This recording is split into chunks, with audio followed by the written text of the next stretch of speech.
Ahoj, minula vám Kaťa ukázala, ako namontovať serva a ja dneska na to nadviažem a ukážem vám, ako spraviť tú vnútornú elektroniku a všetko pozapájať, tak aby bolo dobre.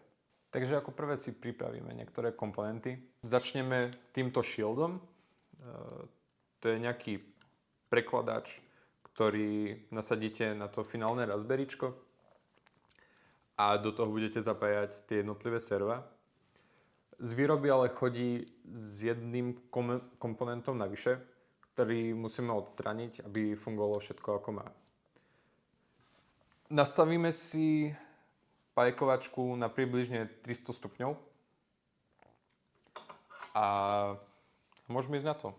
Potrebujeme odstraniť tento komponent a to spravíme tak, že na neho dáme kvapku smrti. Doslova na neho kvapneme cín. Takže si zohrejete pajkovačku, na ňu si dáte guličku cínu, dostatočne veľkú, a zohrejete ten rezistor.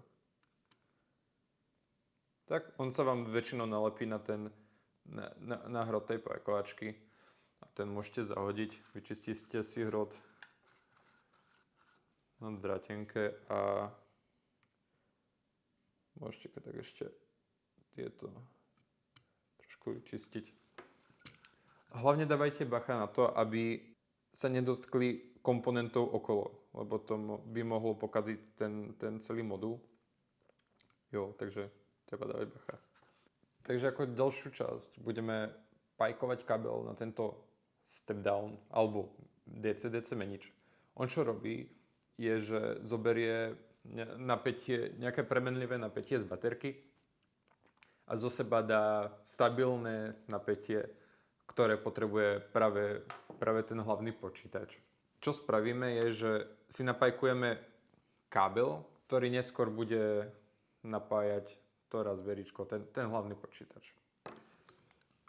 Takže pripevníme si ho do nejakého držiaku.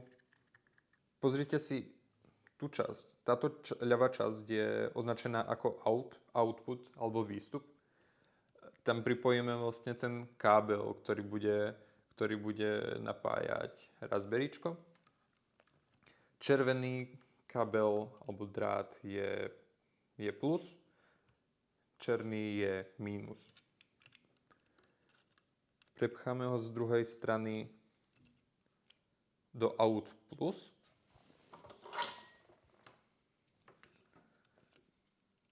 Pajkovačku priložíme zároveň na tú plôžku a zároveň na ten kablík a pridáme trochu pájky.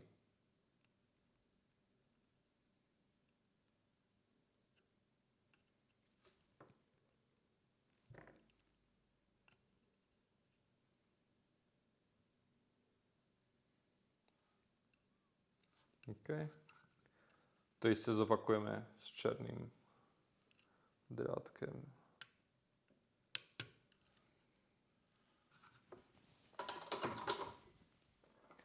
Tie prebytočné drátky si môžeme odsvaknúť, akurát dávajte pozor, ono to lieta, takže asi to prikryjte rukou. Tak. A túto časť máme hotovú. Teraz si napajkujeme vlastne výstupné kablíky na ten step down.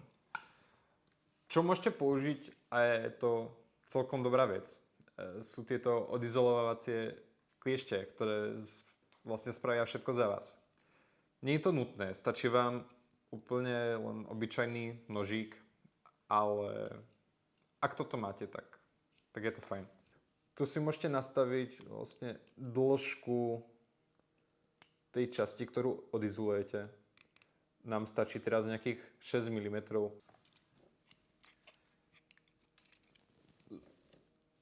Zoberiete si kablík, nejaký červený, napcháte ho na doraz do tých klieští, cvaknete a máte odizolovaný Môžete ho trošku zatočiť, aby sa tie jednotlivé lanka nemotali.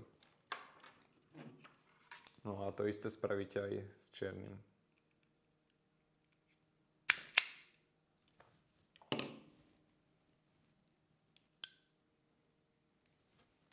Teraz si zase prichytíte ten step down, ale už na druhej strane. Teraz budete pajkovať na časť in ako input. Okay. Takže zase černý kablík na mínus.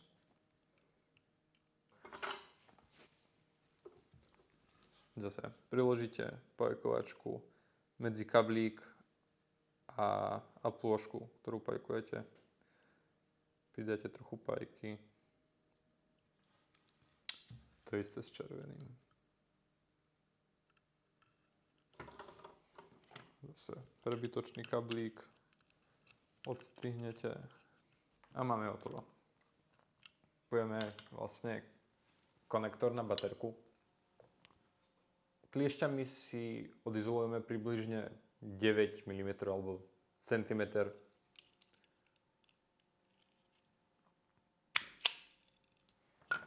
Môžeme trochu zakrútiť. To isté spravíme s červeným kablíkom.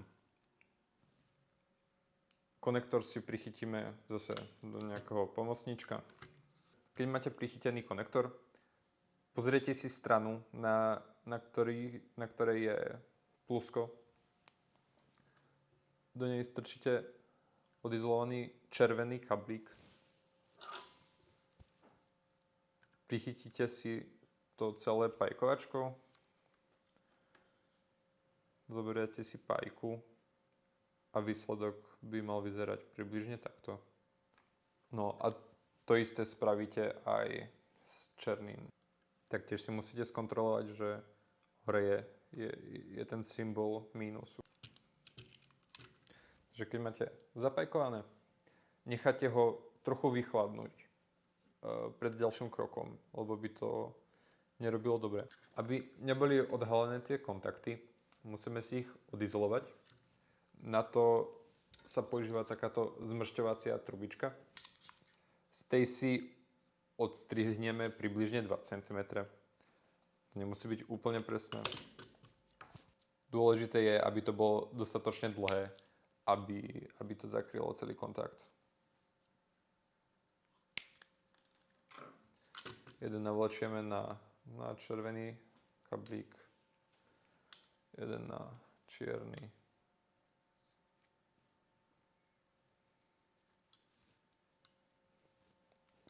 A natiahneme na tie jednotlivé kontakty. A teraz tie zmršťovačky zmrštíme. Najlepšie na to použiť nejakú teplovzdušnú pištoľ, ale keď ju nemáte, tak kľudne stačí zapalovač. Zapalíte ho a ten plameň dáte pod tú zmršťovačku. Dávajte pozor, aby ste ten plameň nedali moc vysoko, aby ste nezapálili ten samotný kablík. No a pozerajte. No, a výsledok by mal vyzerať nejak takto. Takže teraz si zapojíme Servo Shield na Raspberryčko. Začneme tým, že ku tomu shieldu ste dostali nejaké dištančné sloupky a nejaké matičky. Tie si namontujeme do Raspberryčka, najskôr takto na voľno. A potom si neskôr môžete zobrať nejaký šrobováčik, ktorý vám pasuje na matičky a utiahnuť tie jednotlivé matičky. Ako ďalšie si vlastne pripojíte na ten hlavný konektor Raspberryčka ten samotný shield. Musíte sa pozrieť, aby vám sedeli všetky piny a už len opatrne zatlačiť. Treba tlačiť z obidvoch strán, lebo keby ste tlačili len z jednej, môžete zohnúť tie piny. Teraz si zoberiete tie šrobiky, ktoré boli pribalené tomu shieldu a namontujete ich A výsledok vyzerá takto. Takže teraz si dáme dovnútra všetky komponenty. Začneme step downom, lebo on je najnižšie, takže aby sme sa vedeli dostať, nejako si ho tam položíme dovnútra, samozrejme s kablikami vonku. A vy ste si vytiskli, volá sa to step down holder a ten tam treba dať. Teraz sa vlastne používajú tie dva najdlhšie šrobiky. Keď máte asi také hrubé prsty ako ja, tak môžete použiť pinzetu. Takže prichytíte si vlastne jeden šrobik do dierky. Neuťahujte úplne. A teraz treba upraviť ten step down aj ten holder tak, aby bolo všetko rovno. Takže teraz si môžete tam dať ten druhý šrobík. Trošku si ho pritiahnete a teraz nejako narovnáte ten step down, aby bol približne v strede. Keď ho máte v strede, tak môžete pritiahnuť šrobiky už úplne. Teraz si dáme dovnútra razberičko. Treba skontrolovať orientáciu. Do tej prednej strany idú vlastne tie napájacie konektory a konektor na monitor. A z ľavej strany idú tie USBčka. Obcháte to dnu, zašrobujete. Okay. Tak, teraz si namontujeme dnu fén. Nezabudnite, že ten fén treba otočiť tak, aby tá nálepka nebola vidno. Ten hotový kablík s konektorom od baterky si prestrčíme takto spredu. Tie kablíky musia dosiahnuť do tejto dierky, kde bude následne switch. Že ak máte dostatočne dlhé kablíky, je to fajn. Keď ich máte dlhšie, tak ich tu odcvaknete. Ako prvé si môžeme odizolovať červený kablík. Stadiaľ odizolujeme približne 7 mm.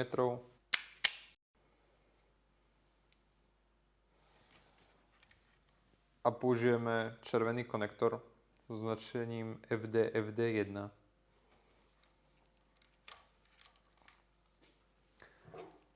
Je veľmi dobré mať takéto krimpovacie kliešte, ktoré vlastne zakrimpujú ten konektor.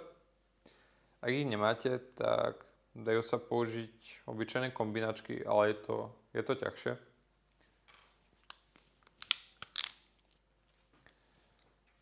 Takže na týchto kliešťach máte väčšinou 3 možnosti, kam dať konektor. Vy máte červený konektor, takže umiestnite ho približne takto, tak aby vám tam držal. Obcháte červený kablík dovnútra, tak aby bol až na doraz. Keď ho tam máte, tak už len stlačíte klešte a mali by ste mať už dobrý spoj. Trošku poťaháte, či drží. Keď nie, stačí buď vytiahnuť alebo odsvaknúť, na novo odizolovať a dať tam nový. Takže teraz si zase odizolujeme čierny kablík z baterky, zase nejakých 7 mm približne. Zatočíme. A zoberte si taktiež černý kablík z ventilátoru. Ten nejako zamotajte spolu s tým z baterky. Dáme si tú trubičku zase do krimpovacích kleští na červené konektory. Tie dva čierne kablíky dáme dovnútra a stlačíme. A vyskúšame, či to tam drží. A drží. Zoberieme si dva drátky, ktoré budú napájať servo shield. Stačí nám asi jeden, ktorý si primeriame k tomu shieldu a potiahneme si ho po strane približne k tej diere, kde bude switch. Necháme si nejakú rezervu, označíme si to miesto a môžeme ho tam cvaknúť. Teraz si primeriame čierny a červený drát k sebe a z čierneho odcvakneme približne rovnaký kus. Z obidvoch na jednom konci odizolujeme približne tých 7 mm na každej strane. Všetky konce si zakrútime, aby sa nám nestrapkali. Z jednej strany odcvakneme prebytočné drátky, lebo čo my chceme dosiahnuť je, aby sme vopchali tie konce tu do tohto konektoru. Ten je pomerne plytký, takže asi polovicu drátku pôjde preč. Zoberieme si malý plochý šrobovačik, ktorým vyskrutkujeme skrutky na tom shielde. Černý drátek vopcháme do dierky, ktorá je označená GND. Vopcháme až na doraz a zaskrutkujeme. To isté spravíme s červeným drátkem. Ten vopcháme do dierky, ktorá je označená VIN. A z tohto máme hotovo. Zoberieme si zase červený drátek, ktorý ide zo step downu. Odizolujeme približne nejakých 7 mm. Zatočíme. A zoberieme si 3 červené drátky. Jeden zo step downu, ktorý sme si práve odizolovali. Červený drátek, ktorý nám ide do shieldu. A červený drátek, ktorý ide do ventilátoru. Tie dáme ku sebe a dokopy zatočíme. Zoberiete si krimpovacie klešte, modrý konektor a tieto 3 drátky do neho vopcháte. Vyskúšate, či drží. A posledný konektor, ktorý budeme krimpovať, je vlastne ten, ktorý sme si už z polky zakrimpovali. Tie sú vlastne tie dva čierne kablíky, jeden z ventilátora a jeden z konektora na baterku. Do druhej strany pôjde černý kablík z shieldu a černý kablík zo step-downu. Ten černý kablík zo step-downu si môžeme vlastne odizolovať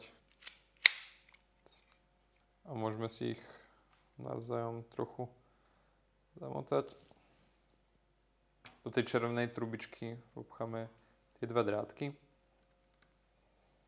až na doraz. Zoberieme si zase krimpovacie klešte, zakrimpujeme a čierne drátky nám držia pokope. Následne si zapojíme switch, vopcháme ho do dierky z boku, tak, aby sa prepínal medzi 0 a 1 a prepneme ho do 1.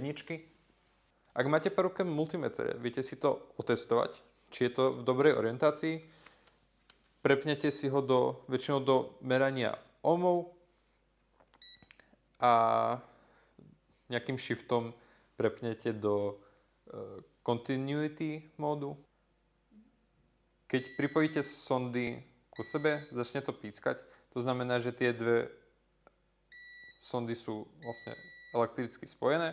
Jednu sondu pripojíte na stredný terminál switchu, druhú na ďalší.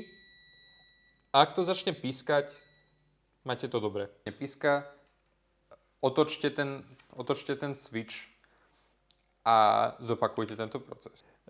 Červený konektor si zapojíme na stredný pol switchu a modrý na ten ľavý, ten čo je vlastne za nulkou. A vlastne máme hotovo. Kablíky označené písmenkom D pripojíme na kanály servoshieldu 1 až 6.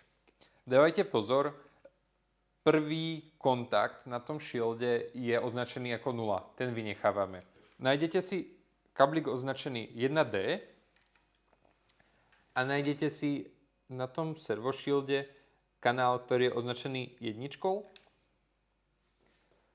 Pozrite sa, že tie kablíky sú označené čierna, červená, biela. Čierna je označenie pre mínus, ako sme si už dneska hovorili. Červená je označenie pre plus. A biela alebo žltá je označenie pre signál.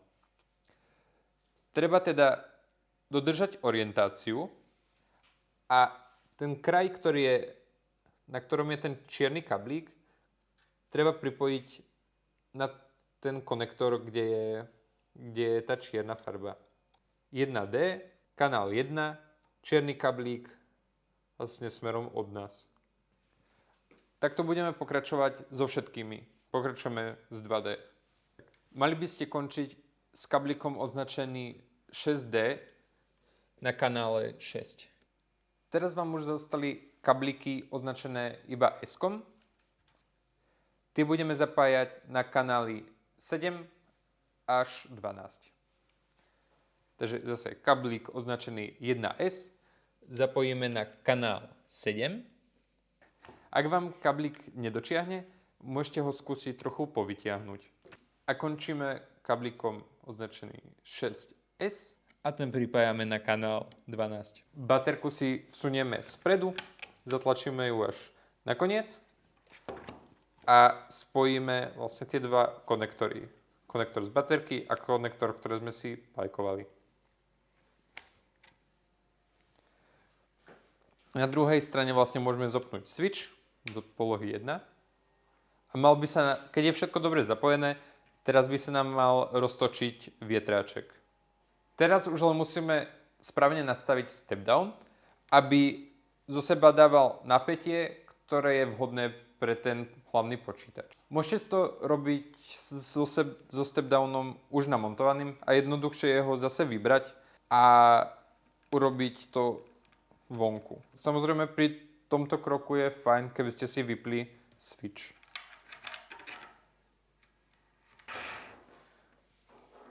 Teraz si ten switch zase môžete zapnúť.